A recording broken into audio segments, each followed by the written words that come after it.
So what's up everyone, and welcome back to the channel. Today we have a little bit of work to do, and that is we're gonna go behind the cows and try and help them out a little bit. Because you see this back here, this is no good. This is blackberries, this is rosebush, this is just stuff that they obviously don't like and they obviously don't eat. So the cows were here 2 days ago, and I should have done it yesterday, I just didn't have time to. So what I'm gonna do today is go behind them and mow all this down. See, last year, what we've been doing has obviously been working, because last year, these weeds back here, these brambles or whatever, they were up to 16 feet tall. I came out here with the tape measure and I measured 16 feet. It was ridiculous. Luckily, me and my little mower Bumblebee were able to take it down.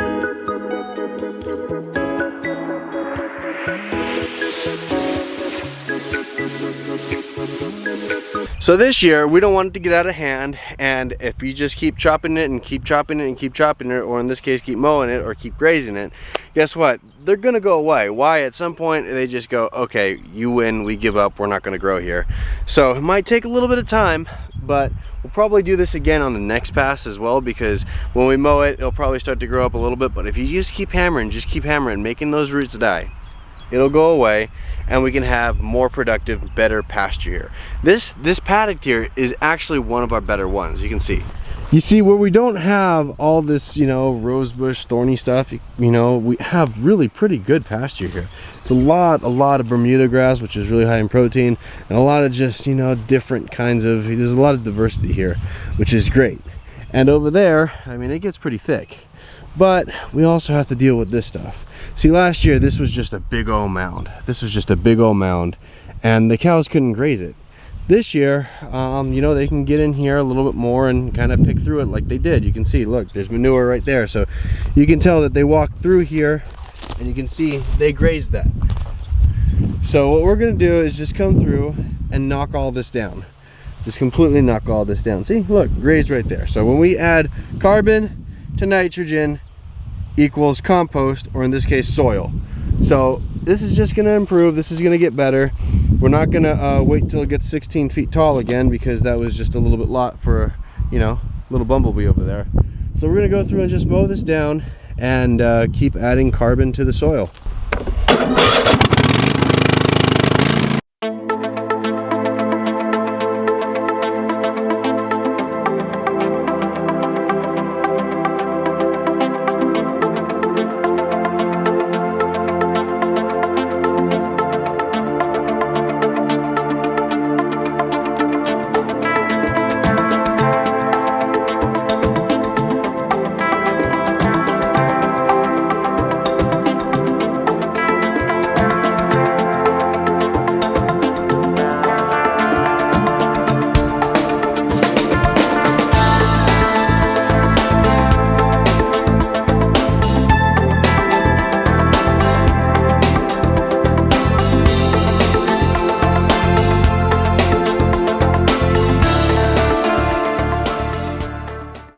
Okay, check it out.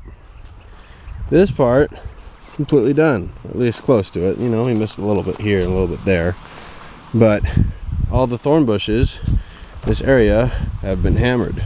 This is effectively grazing them, effectively actually overgrazing them. And hey, I'll take any kind of carbon that we can get, that we can add to the soil, because look, go like that, all this right here is going to break down and turn into soil. It doesn't matter what it is. So that's good. That's really good. Maybe I missed this one here. I'll step on it. That's okay. Not 100%, but looks a lot better. And all this shredded up, left on here to compost down, it's just going to be good.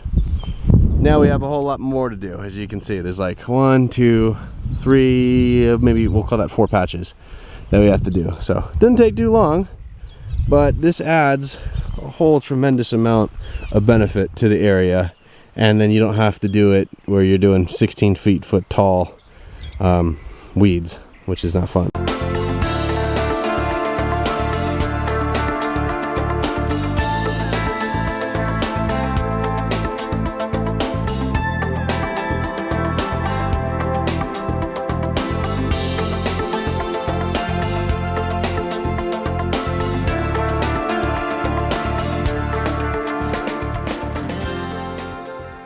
This isn't too shabby.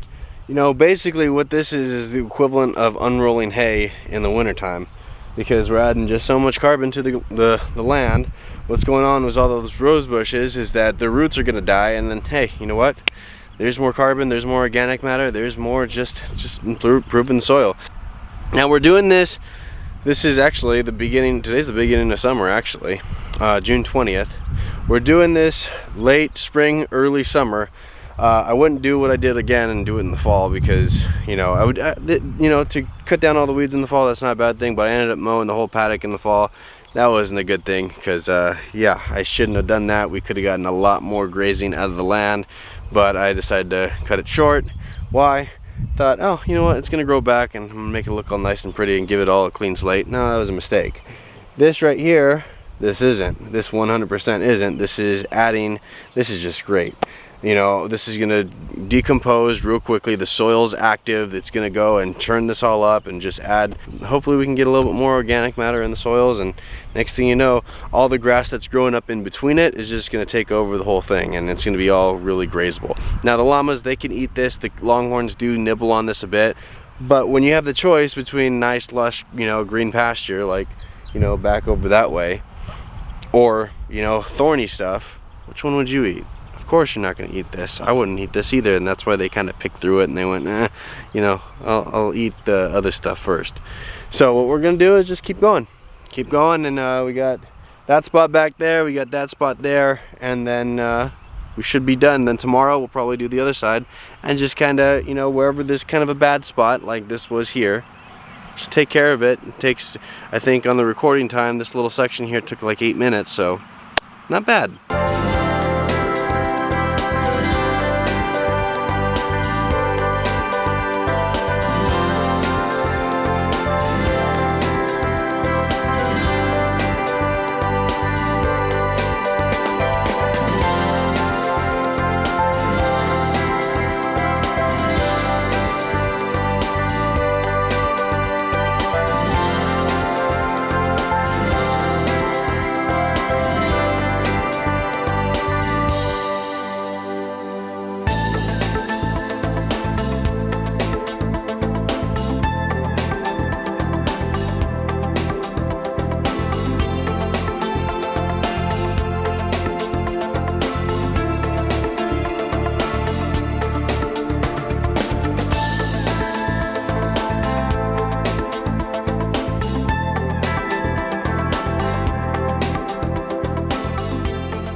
Ta-da! Check it out. It is done. It is done, it is done, it is done. All the brambles in this paddock, at least the majority of them, because I'll leave some of those over there. Those aren't necessarily brambles, those are just more kind of weedy stuff. I'll get those next time around. But are gone. I mean, look at this. All this carbon on the ground. For all the benefit, it's not that much work, and you know what? I kind of like it. You know, it's kind of nice getting on a mower and just cutting grass and just, you know, it's a nice, beautiful, sunny day. Just chilling, just hanging out. This is relaxing. This is actually relaxing for me, believe it or not. And because I was a gazillionaire and I like doing it so much, I cut that grass for free. So, look at this. And you know what? Oh, here's something I wanted to show you. Here's something I wanted to show you big time. Because this proves that it's working. See this over here? Check this out. What we're doing is 100% working. See this grass right here? We got a couple of them. There's one right there. There's one right there, and I actually had to mow one because it grew up inside the. It grew up big time inside the weeds. I left these because what this is right here. This is. I mean, I'm looking this straight on. So this is about 6 feet tall. Okay, I'm 6'3". This is about 6 feet tall. I think that was one right there that the cows took down too much. Okay, this right here is what you call Indian grass. This is one of the best grasses that you can have. It's part of the big four. It goes Indian grass, switchgrass, big blue stem, and eastern gamma grass. This was not here last year. It was 100% not here last year. I mean, look at all the carbon. Look at all the carbon that this sequesters. I mean, this is 6 feet tall. And look, all this, watch this, ready? Look, all that, I'm gonna go put this over here. All that is Indian grass seed that, you know, is gonna get spread around. This right here, you want great cows, you want good, you know, good tasting cows, this right here, this grass, this Indian grass is one of the keys. This is how, you know, this is what used to be all over the prairie. This is, you know, when they said, the first settlers said that they could tie grass over their horse's back, this is what they're talking about. I mean, this is 6 feet tall. This is 6 feet tall grass. And imagine this everywhere. Imagine this everywhere. This is right here. This is the kind of grass that the buffalo ate. This is the kind of grass that, you know, when the settlers over here first, you know, came from Europe, this is what they ate.